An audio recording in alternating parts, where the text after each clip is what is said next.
Знаете ли вы, что в Древней Греции чихание считалось божественным знамением, носящим мистический характер?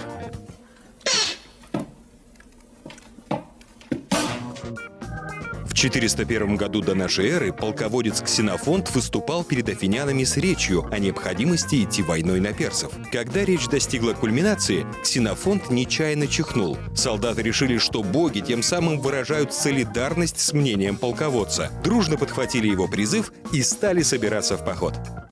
Кап-кап-кап, из ясных глаз Маруси капают горькие, капают, кап-кап, капают прямо на копье.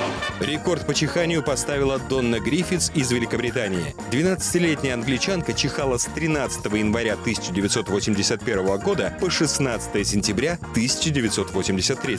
Только за первый год бедняга чихнула около 1 000 000 раз. Интересно, сколько раз она услышала в ответ «Будьте здоровы».